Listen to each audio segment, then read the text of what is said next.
할렐루야.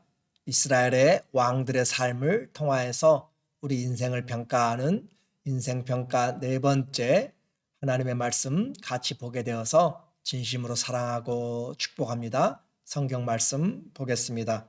열왕기상 4장 24절 솔로몬이 그 강 건너편을 딥사에서부터 가사까지 모두 그 강 건너편의 왕을 모두 다스림으로 그가 사방에 둘린 민족과 평화를 누렸으니 솔로몬이 사는 동안에 유다와 이스라엘이 단에서부터 브엘세바에 이르기까지 각기 포도나무 아래와 무화과 나무 아래에서 평안히 살았더라. 아멘. 오늘은 인생평가 네 번째로 약속의 성취라고 하는 주제로 말씀을 같이 나누도록 하겠습니다. 우리는 기도하지 않으면 주님과 동행할 수가 없습니다. 예수님이 새벽 미명에 일어나서 기도하면서 하루 일과를 시작한 것처럼 오늘 다시 우리의 삶이 기도하면서 하루를 또 한 달을 한 해를 살아가기를 원합니다. 기도하되 기도에는 원칙이 있다고 했습니다. 첫 번째는 바로 하나님을 사랑하는 마음으로 기도해야 된다라고 하는 거죠. 하나님을 사랑하는 것이 기도할 마음을 하게 되는 것이고 하나님을 사랑하니까 주의 뜻을 구하게 되는 것입니다. 그래서 나의 모든 인생도 나의 모든 기도의 응답도 하나님을 사랑하고 더 사랑하기 위한 기도가 되는 것이고 그 사랑하는 하나님의 다스리는 나라 그 하나님의 성품인 공의가 드러나도록 하는 것이에요. 그래서 진실로 기도한다라고 하면 나를 죽이는 것입니다. 내 뜻을 죽이는 것이 오히려 그리스도의 뜻이 살게 되는 것이기 때문에 그렇습니다. 그리고 기도하는 그 원칙에서 사랑하고 먼저 그의 나라와 의를 구하고 그리고는 주의 뜻대로 구한 것은 응답받은 줄을 믿어야 된다라고 이야기했습니다. 기도는 의심하고 하는 것이 아니라 믿음으로 하는 것이고 간절히 구하는 것이죠. 모든 것은 다 하나님의 손에서 옵니다. 기도는 이렇게 하나님의 일하심을 우리의 삶으로 이끌어 들어오는 그런 길을 내는 것입니다.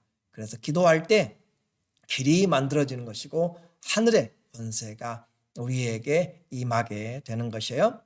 이제 4장은 솔로몬이 다스리는 나라의 행정이 갖추어지게 되고 그리고 그 나라가 어떤 나라였는지 조직과 또 번영에 대한 것을 4장에서는 기록하고 있습니다.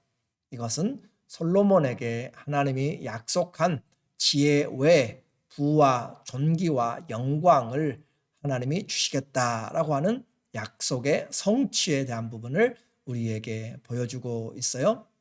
그래서 열국을 통치하는 이 솔로몬의 모습입니다. 20절에 보니까 유다와 이스라엘의 인구가 바다의 모래같이 많게 되매 먹고 마시며 즐거워하였더라. 많은 인구들, 과거에는 인구가 많은 것이 지금도 인구 많은 것이 국력이잖아요. 그런 것처럼 인구가 많고 바닷가의 모래처럼 많고 많아도 먹을 것이 없이 빈궁하면 의미가 없는 것인데 먹고 마시며 즐거워하였다. 먹는 것에 부족함이 없는 그런 것이었습니다. 그래서 이와 같이 솔로몬에게 하나님이 주신 그 은혜 가운데 물질적인 축복이 있었고 또 영토적으로 21절 솔로몬이 그 강에서부터 블레셋 사람의 땅에 이르기까지와 그 강은 유프라테스 강을 이야기하죠.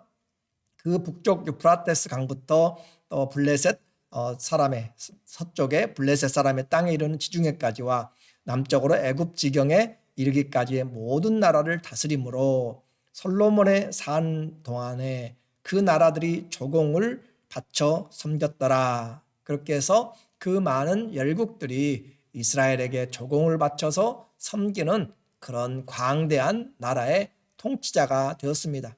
그리고 그 나라는 부유했다라고 하는데 전체적인 부유함을 다시 22절에 보니까 솔로몬의 하루 음식물은 가는 밀가루가 30고루요 굵은 밀가루가 60고루요 우리 과거 성경에는 석이라고 됐어요. 30석이요 또 60석이요 살찐 소가 10마리요 초장의 소가 20마리요 양이 100마리며 그 외에 숫사슴과 노루와 암사슴과 살진 새들이었더라. 그래서 솔로몬의 하루 음식, 솔로몬이 얼마나 대식가이기 때문에 뭐 살찐소 10마리, 초장의 소 20마리, 30마리씩 먹는 그런 부분이 아니라 솔로몬과 함께 상주하는 그 솔로몬의 왕궁의 궁전에 함께 상주하는 그 사람들, 거기를 수비하는 궁궐 경비병들도 있을 것이고 또 거기에 시중 드는 종들도 있을 것이고 여러 그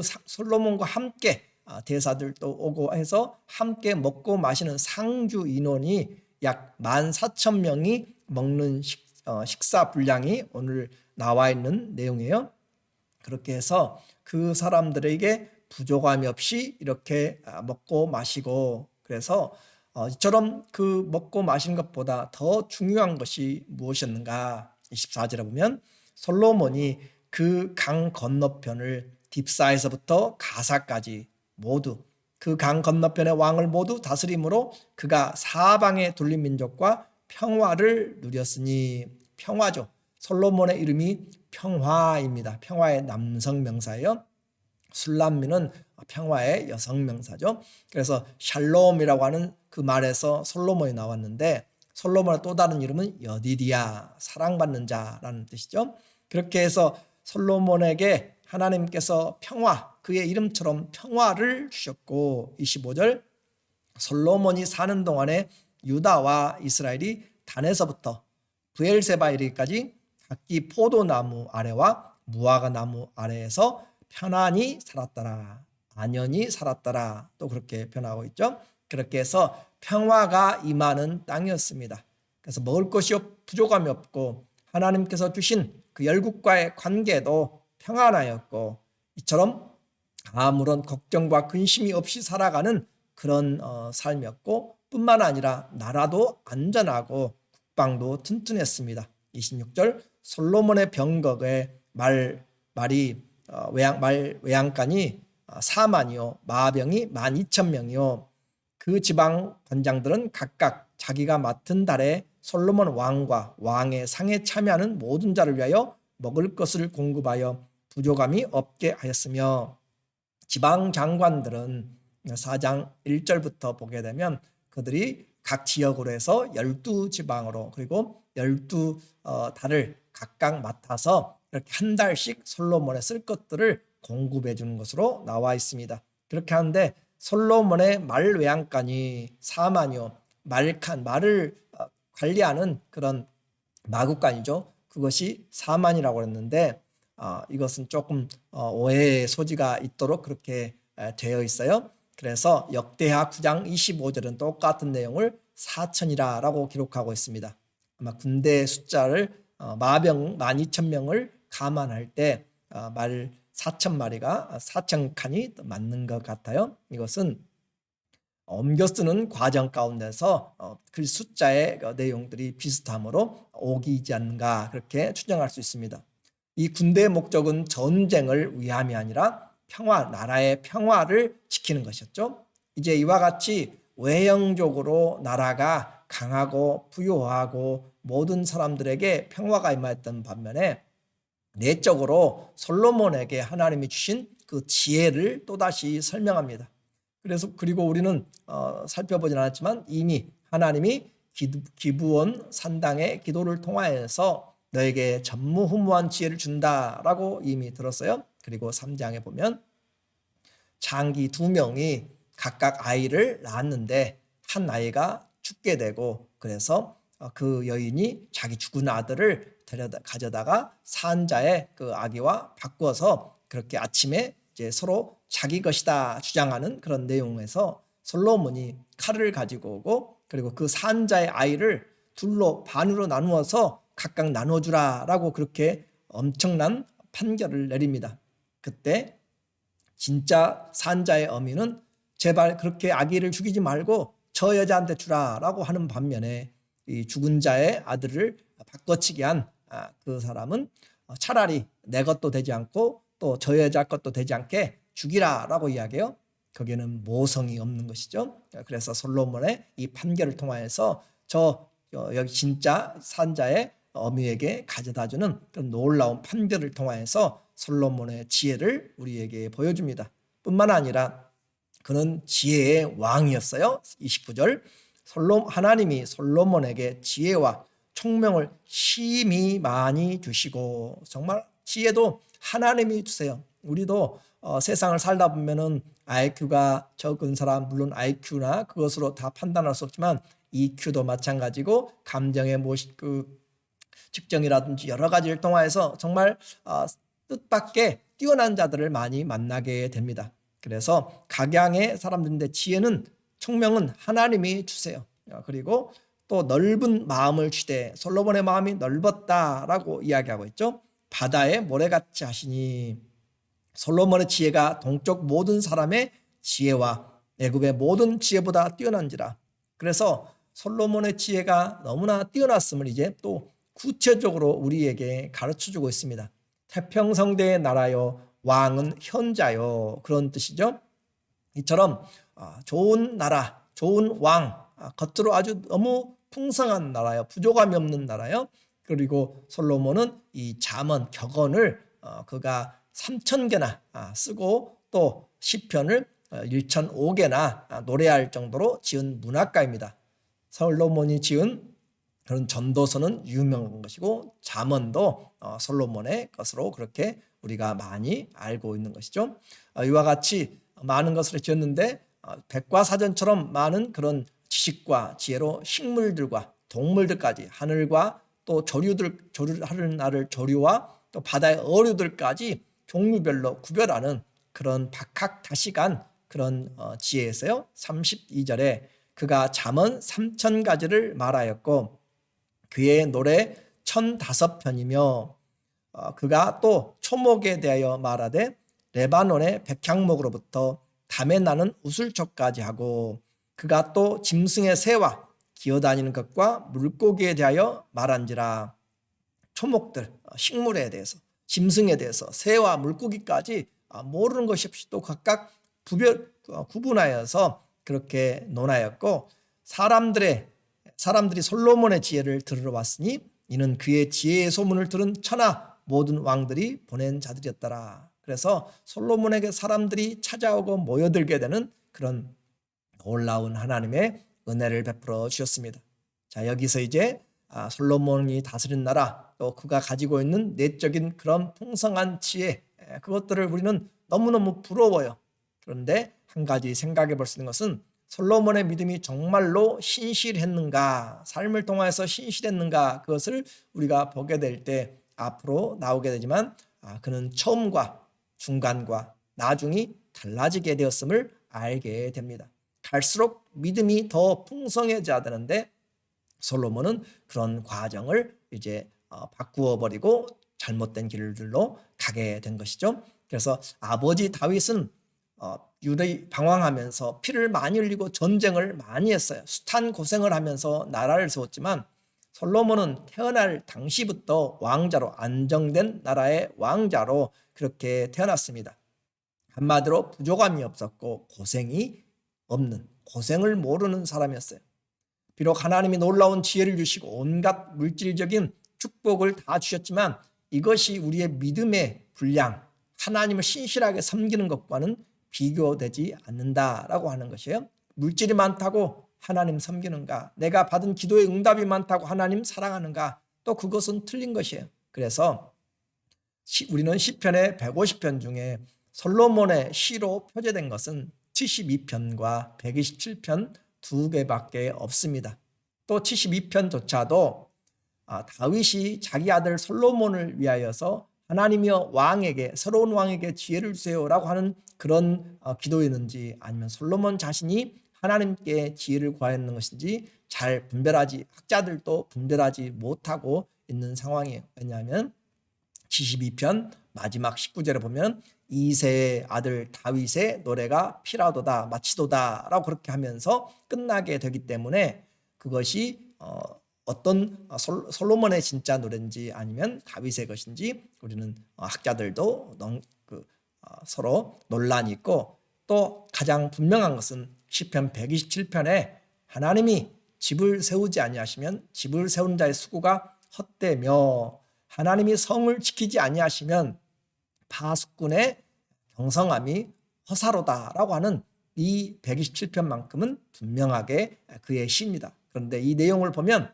그가 많은 부를 가졌고 수많은 지혜를 가졌지만 하나님이 세워주지 아니하니까 결국 그의 나라에 마지막 그가 죽고 나서는 나라가 분리되게 되고 나누어지게 되는 거잖아요. 그래서 하나님이 세우지 아니하면 헛되다라고 하는 것들을 말을 하게 되고 그의 전도서에서도 보는 것처럼 모든 것이 헛되고 헛되고 헛되고 헛되니 모든 것이 해 아래 사는 것이 다 헛되다라고 그렇게 노래를 하고 있어요.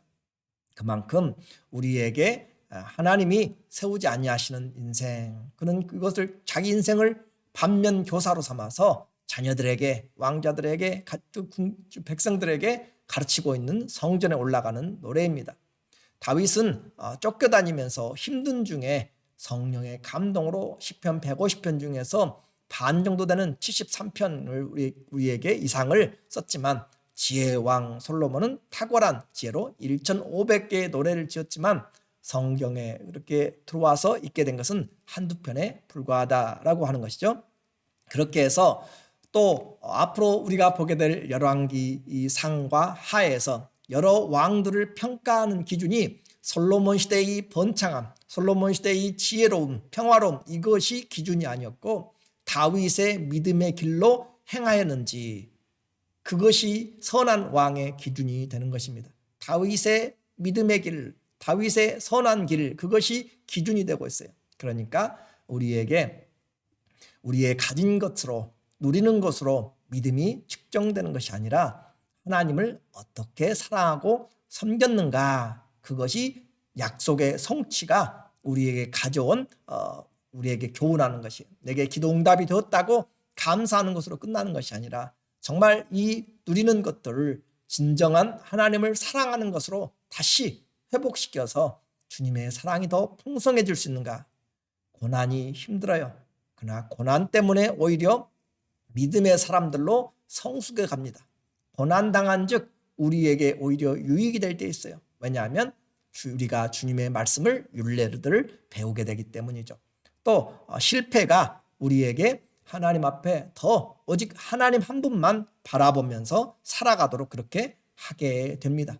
오늘 우리 모두에게 하나님께서 주시는 이 말씀을 통하여서 우리의 믿음의 기준은 실패나 고난이나 그런 것이 아니라 하나님을 사랑하는 것, 그것이 우리의 믿음의 가장 중요한 핵심입니다. 믿음은 들음에서 납니다.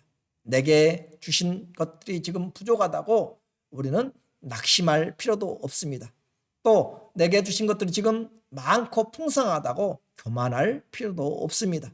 믿음은 그 무엇보다 하나님 자신을 믿고 그분의 말씀으로 그리 아니하실지라도 내가 주님을 믿겠습니다 라고 살아가는 그런 신앙인지 우리는 확인을 해보아야 되는 거죠. 결론적으로 솔로몬의 광대한 나라와 바닷가의 모래 같은 많은 백성들, 그리고 풍부한 경제적 부유함과 또 강한 국방력도 하나님이 세우지 아니하시고 지키지 아니하시면 종이 호랑이와 같이 잠시 후면 다 무너지게 됩니다. 오늘 우리 주님이 우리의 영적인 그 건강과 또 믿음과 삶을, 또 우리의 삶을 믿음과 연결시켜서 보실 때 중심을 보시는 하나님 앞에 우리는 하나님 한 분을 진심으로 부하든지 가난하든지 사랑하고 있는가? 내가 가진 환경에서 무엇으로 하나님께 감사할 것인가? 호흡 있는 자마다 주님을 찬양하라고 이야기하고 주님과 동행하려거든 우리는 하나님과 하나님 앞에 기도하며 주의 말씀을 앞세워서 나가야 되는데 그 삶을 다시 회복해야만 우리가 주님을 사랑함으로 주의 약속이 성취되었을 때 교만하거나 시험에 들지 않습니다. 오늘 그 무엇보다 중심을 보시는 하나님 앞에서 하나님 그분을 진심으로 사랑하고 섬김으로 우리의 영혼이 잘됨과 같이 범사가 잘되고 강건하시기를 예수님의 이름으로 축원하고 감사드립니다. 기도하겠습니다. 하나님 아버지, 솔로몬의 부함을 봅니다. 너무 우리와는 차이가 있고 비교할 수도 없는 그런 은혜와 축복을 그렇게 받았지만 오늘 우리에게도 동일한 그 하나님이 계십니다. 많이 준 자에게는 많이 찾을 것입니다. 오늘 우리에게는 받은 것보다 더 중요하게 내가 그것을 얼마나 성실하게 하나님을 내가 사랑하고 섬겼는지, 오히려 가난하고 힘들고 어려운 가운데서도 주와 동행하는 그런 믿음의 사람들로 서게 하여 주시고, 물질 때문에 시험에 들지 않게 하여 주시고, 우리의 많은 것 때문에 또 시험에 들지 않도록 주님 도와주시고, 그리하여서 그 어떤 명예와 부귀와 행복보다 예수님을 가장 존귀하게 사랑함으로 주님의 사랑을 받고 주님을 사랑하는 귀한 축복의 통로, 진정한 영혼이 잘됨과 같이 범사가 잘되고 강건한 믿음의 은혜를 허락하여 주시옵소서. 예수님의 이름으로 기도드리옵나이다. 아멘. 우리의 삶에 하나님이 함께 하심을 믿으십시오. 그리고 그 주님 앞에서 우리는 하나님 끝까지 우리는 믿음으로 살겠습니다. 내게 주신 어떤 환경에서라도 감사함으로 씨를 뿌리고 감사함으로 기도하고 감사함으로 찬양하고 주님을 신뢰하면 하나님께서 우리에게 가장 좋은 길들로 열어주실 것을 믿고 우리의 남은 삶 또 하나님과 힘있게 동행하는 그런 신실한 믿음의 사람들 되시기를 주의 이름으로 축원합니다. 사랑하고 감사합니다.